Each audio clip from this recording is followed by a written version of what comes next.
Bonjour. Aujourd'hui, une sorte de roman de développement personnel. Avec ta deuxième vie commence lorsque tu comprends que tu n'en as qu'une. De Raphaël Le, c'est une dame Giordano.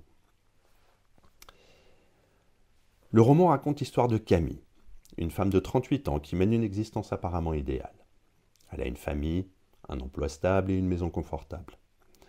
Pourtant, elle se sent submergée par un profond mal-être, une sorte de vide intérieur qu'elle ne parvient pas à combler. Ce sentiment que l'auteur appelle routinite aiguë est au cœur du récit. Camille décide de changer sa vie, mais elle ne sait pas comment s'y prendre. C'est alors qu'elle rencontre Claude, un routinologue, qui se propose de l'aider à réinventer son existence. Ce roman didactique mêle une intrigue fictive et des conseils pratiques pour retrouver le bien-être et donner du sens à sa vie. Tout d'abord, prendre conscience de ses insatisfactions. Pas facile à dire. Camille croise Claude par hasard, après une panne de voiture. Elle lui confie qu'elle est frustrée par sa routine, son travail sans passion et sa relation avec son mari qui manque de spontanéité. Claude lui explique que la routinite aiguë est une maladie invisible, mais qu'il est possible de s'en débarrasser en adoptant une méthode. Camille commence alors un parcours d'introspection sous la guidance de Claude, qui l'invite à identifier les sources de son insatisfaction. Elle en retire deux leçons principales. Tout d'abord, reconnaître ses émotions, c'est-à-dire apprendre à écouter ses sentiments pour comprendre ce qui nous dérange. Et ensuite, elle identifie ses besoins, c'est-à-dire que l'absence de bonheur est souvent liée à des besoins non satisfaits. La deuxième étape du livre la fait réveiller ses aspirations. Claude demande à Camille de se reconnecter avec ses rêves oubliés et de réfléchir à ce qu'elle attend réellement de la vie. Elle commence à tenir un journal où elle liste ses passions, ses talents et les projets qu'elle aimerait accomplir.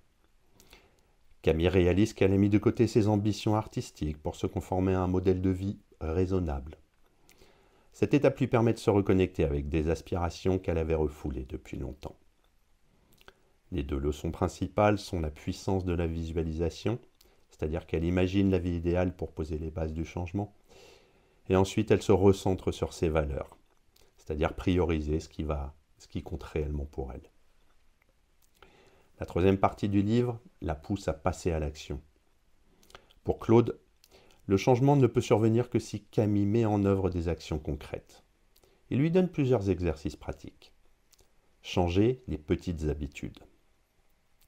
Camille commence par prendre de nouvelles routes pour aller au travail ou par préparer des plats différents pour sa famille. Ensuite, elle s'entoure du positif. Elle apprend à éviter les personnes toxiques et à cultiver des relations enrichissantes. Et finalement, elle apprend à dire non. Elle s'exerce, Camille s'exerce à poser des limites, que ce soit au travail ou dans sa vie personnelle. Petit à petit, ces petits changements modifient son état d'esprit. Elle devient plus confiante et énergique, ce qui impacte positivement ses relations avec son mari et son fils.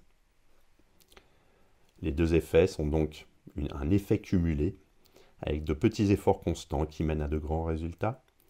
Et enfin, elle sort de sa zone de confort, c'est-à-dire que le changement implique de surmonter ses peurs. La quatrième étape du livre nous apprend à nous affranchir des blocages.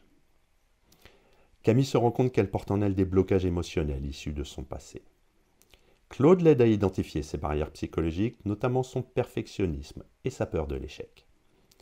Pour s'en libérer, Camille adopte des techniques comme la visualisation positive, la pratique de l'autocompassion et l'écriture d'une lettre à son moi du passé pour pardonner ses erreurs.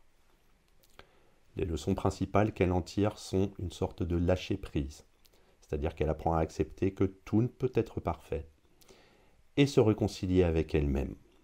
C'est-à-dire que la clé du bonheur réside dans une bonne relation avec soi-même.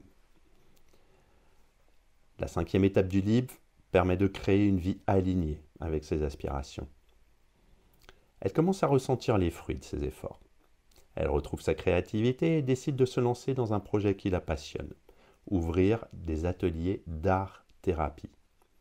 Parallèlement, elle se rapproche de son mari en lui partageant ses nouvelles découvertes, ce qui ravive leur complicité. Elle apprend également à savourer le moment présent et à cultiver la gratitude pour les choses simples de la vie. Donc finalement, les leçons qu'on en tire sont vivre dans le présent, ne pas s'accrocher aux regrets ou aux angoisses du futur, et ensuite suivre ses passions, c'est-à-dire trouver un équilibre entre obligation et épanouissement personnel. Au final, le bonheur est vu comme un processus continu. À la fin de son parcours, Camille réalise que le bonheur n'est pas une destination, mais un cheminement, comme dans beaucoup de livres de développement personnel. Elle n'a pas résolu tous ses problèmes, mais elle se sent outillée pour faire face aux défis de la vie avec plus de sérénité et d'enthousiasme.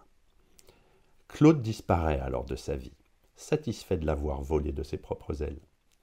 Camille comprend que tout changement vient de l'intérieur et que chaque individu possède en lui les ressources nécessaires pour transformer sa vie. On a donc 4 thèmes principaux. Tout d'abord, le pouvoir du changement personnel. Le livre montre que même les situations les plus banales peuvent être transformées avec des efforts ciblés. La démarche de Camille est un exemple de résilience et de détermination. Ensuite, l'importance de la pleine conscience. En mettant en lumière des pratiques comme la gratitude et la visualisation, le roman encourage le lecteur à adopter une approche plus consciente de la vie quotidienne. La quête de soi, hyper importante. Le parcours de Camille reflète la nécessité de se reconnecter à ses rêves et à ses valeurs profondes d'ailleurs. Et enfin, les relations interpersonnelles. Le livre met également l'accent sur l'importance de s'entourer de personnes positives et de cultiver des relations enrichissantes. Donc pour conclure, ta deuxième vie commence quand tu comprends que tu n'en as qu'une. C'est plus en fait qu'un simple roman. C'est un guide pratique qui est un peu déguisé en fiction. Raphaël Giordano invite les lecteurs à réfléchir sur leur propre vie et à entreprendre les changements nécessaires pour atteindre le bonheur. Ce livre s'adresse à tous ceux qui se sentent piégés par la routine et cherchent des outils concrets pour retrouver une sorte d'élan vital. En suivant l'exemple de Camille, chacun peut apprendre à transformer les défis du quotidien en opportunités de croissance. À bientôt.